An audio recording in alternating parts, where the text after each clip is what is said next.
Spring tiptoes in like a secret. Not rushed, not loud. It just arrives, one flower at a time. It's the season of becoming, and on the farm it's time to notice, to tend and to remember. The calendula leans into the sunlight and the hot-lipped salvias flicker red against the green. Wildflowers rise up through the grass, like the land remembering itself, and down the road the neighbour's lambs have just been born, all legs and wonder, finding their way. It's time again to mulch the trees.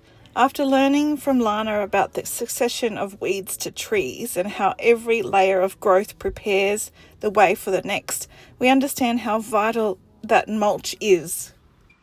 So when we worked out a way of getting some free wood chips, we went out and gathered all we could, enough to blanket nearly every tree we've transplanted this year. Okay, well that didn't work. All that happened there is a casket. Linarias. I know, they're everywhere. There's dark purple ones here and there's light purple ones up the top. Yeah. I don't remember seeing them. Maybe because we mowed. Yeah, they were here. The first year we were here. I remember seeing the little purple ones. Yeah.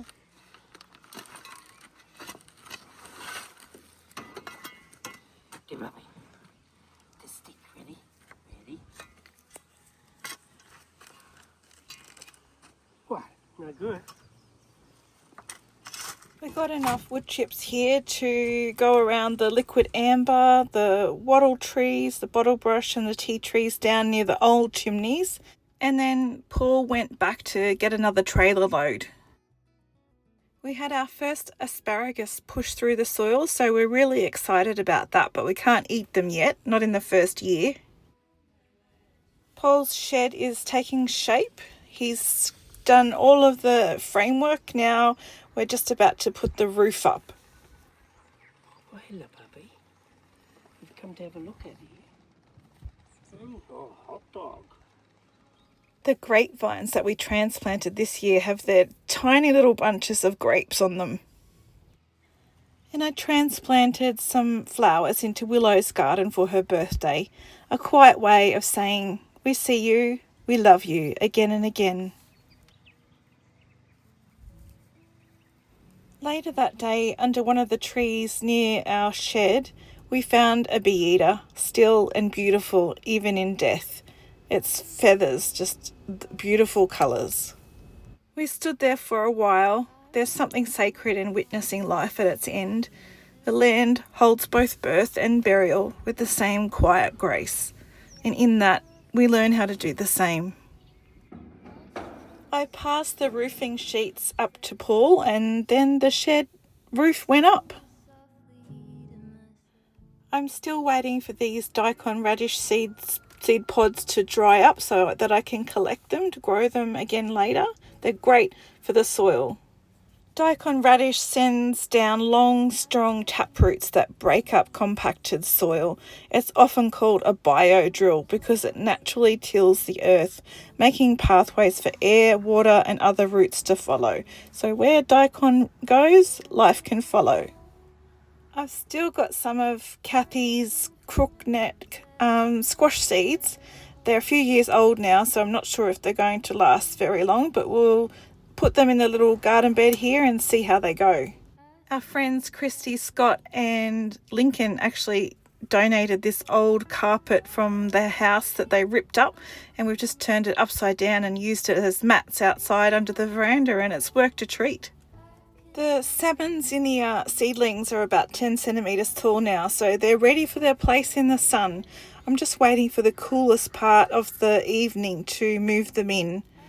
The heat has taught me to be patient. Paul's hanging his doors or walls on the other side of the shed now.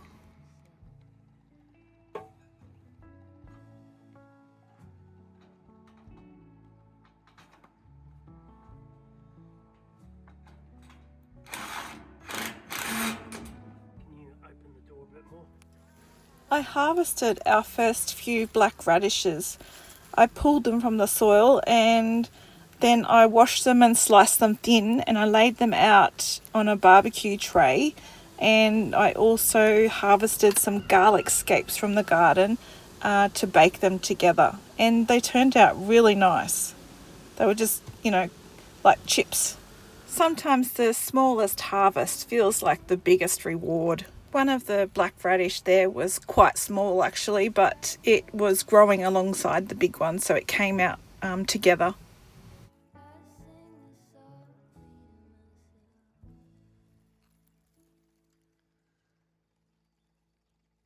Some of the lettuce that I transplanted into shadier spots have seemed to handle the transplant much better than the other lettuce that died when I transplanted it during that hot day. It's a small thing, but watching something fragile take root and thrive feels like a quiet kind of encouragement.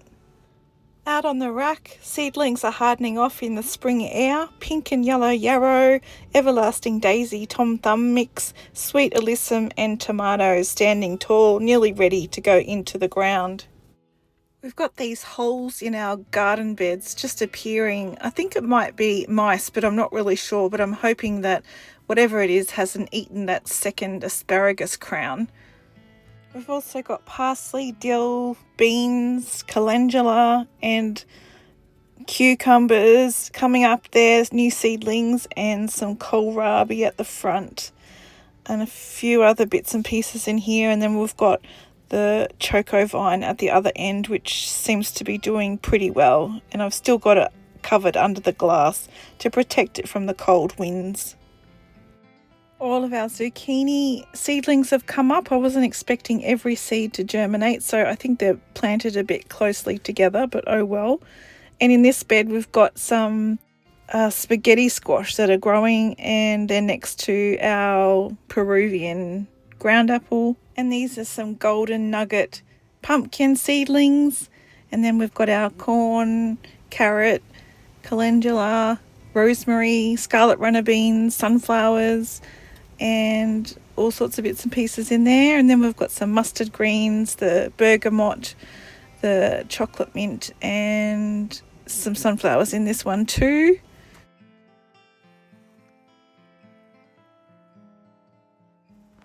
And in this bed we've got some zinnias. Everlasting daisies look like they're not really doing very well, but they might get there. We've got the native mint, and we've got some linaria, some more zinnias, and some more everlasting daisies, tom thumb mix, and some more linaria, zinnias, and there's a nasturtium in there as well. I've also put some yarrow in that bed too. A package arrived for Willow's birthday from my dear friend Sky. It was so thoughtful in her remembering.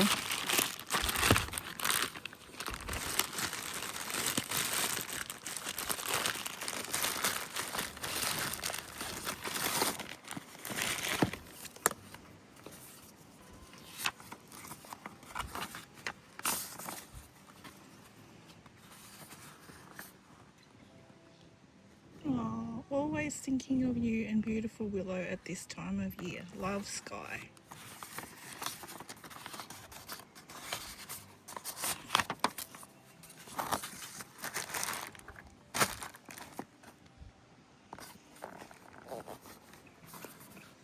Let's see if I can get it open.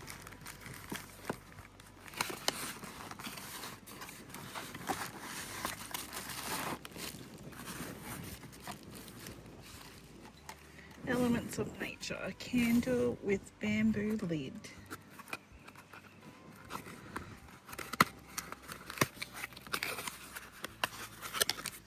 Oh, look, it's got a name on it. Oh,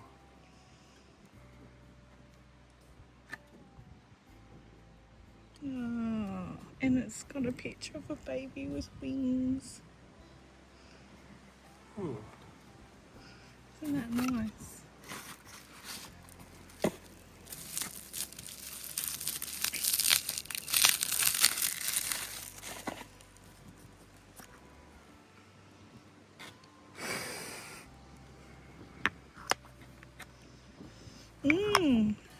smells really good. What is it? It smells like lavender. I mean, vanilla.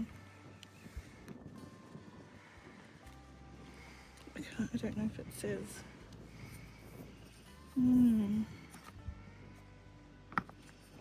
Isn't that cute? Oh, crockies. Uh-oh. Uh-oh. It's favourites. Paul's favourite part.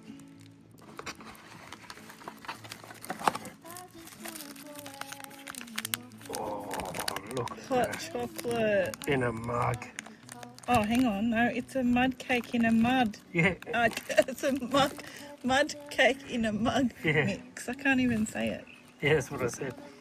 That's why. Oh, yum. I love those.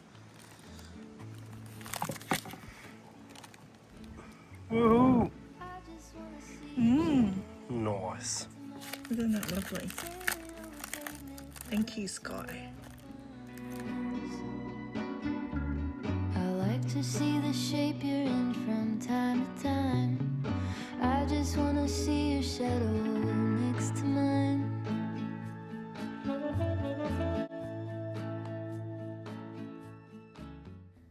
Even after 10 years, her birthday still stirs my tears. My grief softens, but it stays. It's like roots underground. They don't leave, they just stay there and learn how to live there quietly. Mum worked with Paul, putting the woodchips around the nectarine, the crabapple, cherry and plum, and also the quince trees as well. We also did the loquat or the loquat trees and the bottle brush together later on. A huntsman spider has claimed my speaker, so I won't be listening to any music today while I'm gardening, just the hum of bees and the crunch of mulch and the sounds of spring doing its work.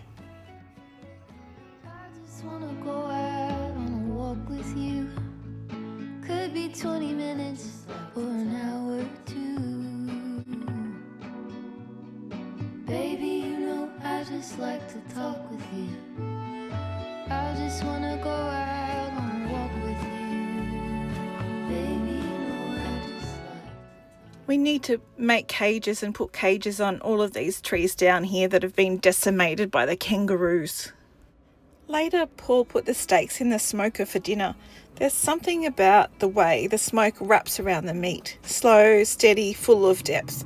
They turn out amazing cooked like that. It's the kind of meal that fills more than your belly. So, okay, the transplanting into the circular garden bed wasn't a complete disaster. There are some seedlings that are surviving and doing quite well.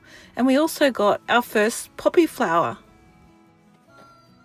I scooped some homemade compost from the old pallet bins, rich, dark, full of life, and I used just a handful around the base of each tomato that I'd transplanted. It's just like a small offering, but it gives them a bit more strength that they need to settle in and grow. It's a kind of help that doesn't shout, but it does make a difference. The top layer of our compost was quite dry, but when you get underneath, it's all really moist and dark.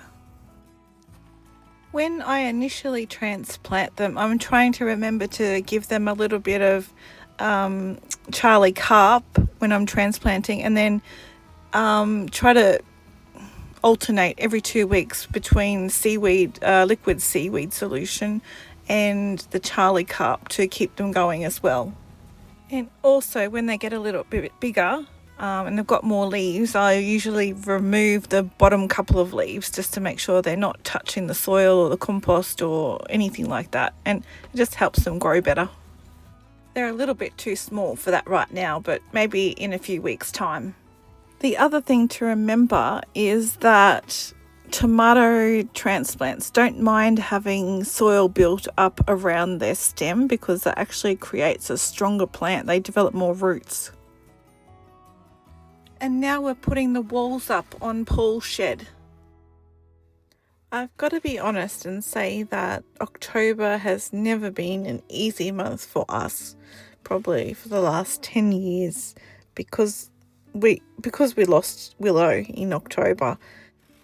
But Spring teaches us to let go, to lean in and to bloom quietly, and to trust in what roots in darkness. And then the storm seems to roll in, wind tugging leaves from the trees, scattering them across the yard like offerings. They'll break down into compost, feeding next season's life. Nothing's wasted, not even what falls. And the rain brings out the frogs, tiny ones tucked into mulch and hiding beneath leaves.